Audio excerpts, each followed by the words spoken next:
What a series it's been. It all comes down to this. Game 3, the decider.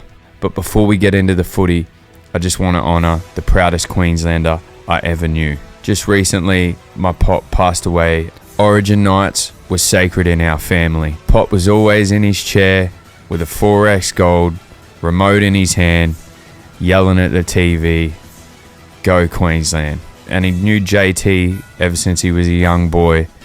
And man, I just still remember when he'd be beaming with pride watching him play for Queensland. One of the things I remember about Pop always telling me about Origin was actually before Origin, he'd go to Lang Park and New South Wales would come up to Queensland with all these Queenslanders in the side, because it used to work on residency rules back then, and they would flog the hell out of Queensland. That was an Origin story he had told me many a time. That's what's been bred into these Queenslanders for a long time, and you know, you always hear about it. They go into camp and they talk about these kind of things, and it's going to be pretty hard watching the decider without him, but I know he's going to be there in Queensland spirit right with us. Also, I just want to send my thoughts and condolences out to Cam Munster and his family. Cam's dad just passed away on the weekend. Terrible news to wake up to, especially the day after just saying our final goodbyes to Pop to a sea of Maroon at his funeral service. I know how deep that bond can run, obviously dealing with it personally the last couple of weeks, so playing through that kind of loss takes heart, so mad respect to Money. I know he'll go out there and represent Queensland and do us proud. Alright, now let's talk footy. New South Wales, an unchanged team for this one.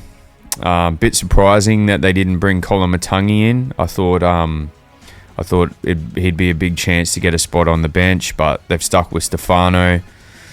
Sort of like that as a Queenslander because, you know, so far, no disrespect to Stefano, but I don't think he's really performed up to the level, at State of Origin level. I don't think he's performed up to his potential.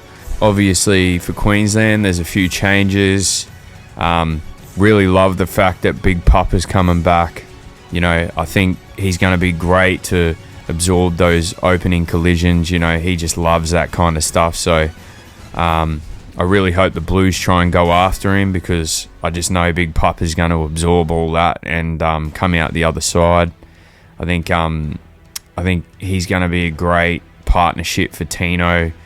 You know, I love Tino, but I just think he's been quite disappointing this series. You know, I really expected big things of him coming back into the Maroons jersey, and you know, I get the feeling he's playing a bit busted. I mean, I think I did see something the other day that he's carrying an injury, but I just think he's played well below his level. So, you know, I think big game out of Tino I'm expecting, but I also was expecting that in the first 2 games, and it hasn't happened yet so far. So some of the other changes that I really like, it's interesting, Hammer going to fullback. You know, obviously he's played on the wing, he's played centre this series, and now he's going back to fullback, his preferred position for club. Different type of player. You know, it's definitely going to inject some speed back there, so I'm hoping that they can, you know, set some shapes up to try and utilise that speed. I'd really like to see him on some inside ball plays back through the ruck as the defence starts to get a bit tight in the middle. Probably the biggest selection that I'm really, really stoked about is Shibasaki, and it's actually an interesting story because I was talking to my Pop a few months ago at my niece's birthday party, and like me and Pop always would, we'd just sit there and talk footy, and you know, we were talking about how it was real interesting early in the season how we were a bit surprised that Madge was picking him ahead of Dean Mariner, but I think, you know, Shibasaki, he's earned his spot. You know, I really like, he's a big body. I think that's going to be so good for Queensland because, you know, New South Wales, they've just got that sort of back line. You know, they've got some real yardage guys in there with Lomax and Bizza, you know, and then just some big bodies in Trell and Critter. So, you know, I really like that selection. I just think he's been just so solid in defence and attack for the Broncos. You know, he's earned his spot. Like, what more can you say? I was sort of calling for him to be in earlier in the series. Like when me and Pop were talking about it, I said to him he was a smokey for the Origin, and it's sort of just weird that it's come full circle. But it's a shame that he's not here to see it with me. But I still must say I would love to see Carrigan at lock. I'd love to see more minutes out of Carrigan. I just, you know, I don't know. That's just me. I don't sort of see Carrigan as that kind of impact player. And I know because it worked in the second game, you know, a lot of people have been, you know, sort of saying that the changes were right. And I guess you could say that the changes were right, but, you know, New South Wales got gifted a lot of penalties in the first game. Queensland probably got gifted a lot in the second game. So, you know, and I mean, if the Blues would have got him in the second game, you know, we probably wouldn't be sitting here saying that. I know a lot of Storm fans get upset when you talk about Trent Liero, and honestly, it's no disrespect to him. He's solid enough. He does his job. But, you know, I personally just would love to have seen Carrigan go into lock and the big red come onto the bench. But it's not to be, and obviously it works, so we'll put the faith in Billy to get the job done.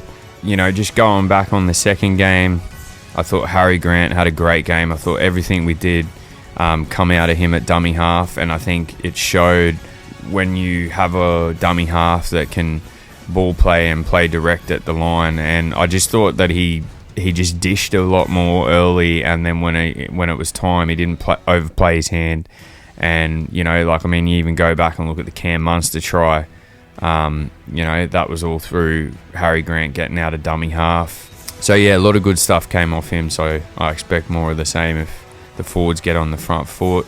You know, it's going to be quite an interesting battle. You know, is Cleary fully fit? Probably not. You know, I think that they need to definitely put a lot of pressure on him. They did get some joy in the second game, just pressuring the kickers. A few kicks out on the full. Luai probably didn't have his best game overall. Anyway, like the first two games, I'm going to have a bit of a play on this. Obviously, gamble responsibly. For the Blues, for my first try scorer, I'm just going to stick with what I did for the first two games. Pick the only Parramatta eel that's in the team, Zach Lomax. And for the Queenslanders, my first try scorer, I'm going to go with Shibasaki. Obviously, there's a bit of a personal bias there because, you know, like of the story I told about me and Pop talking about Shibasaki getting into the Queensland side earlier in the year. And for man of the match, I cannot go past Cam Munster. I just think this is the type of situation where it could just really bring the best out of Money. So, yeah, I'm going to stick with Money for this one. Alright guys, well, I really appreciate anyone that's watched these previews. I just thought I'd do something different this year. You know, haven't really done this before. I'm just a fan who lives and breathes Origin. You know, love my footy, love talking about it. You know, sometimes I think I send my partner crazy because I start talking about 3-man and shapes and stuff like that, and she's like, what the hell are you going on about? But yeah, like, it's just, you know, obviously footy's in my veins. You know, I've been brought up around rugby league. It's a bond that I'll always share with my pop. And, you know, I mean, it's going to be quite difficult sitting there watching the decider without him. It's probably the first Origin game I can remember watching without him in a long time. But, you know, as he taught me to be, I'm going to be sitting there in my Queensland gear. Also, I just want to send a special shout out to the Queensland Maroons. I sent them a message to honour Pop, and they sent me back a beautiful message, and it just made me so proud to be a Queenslander. So I just want to say a special thank you to them, and I also want to send a special shout out to Wally Lewis. He reached out to us and sent a beautiful message about Pop. And a special thank you to Steve Renoff, the Pearl. He sent a tribute to my Pop on one of my posts. He was one of our favourite players. You know, especially me growing up, I remember I always used to love watching him play.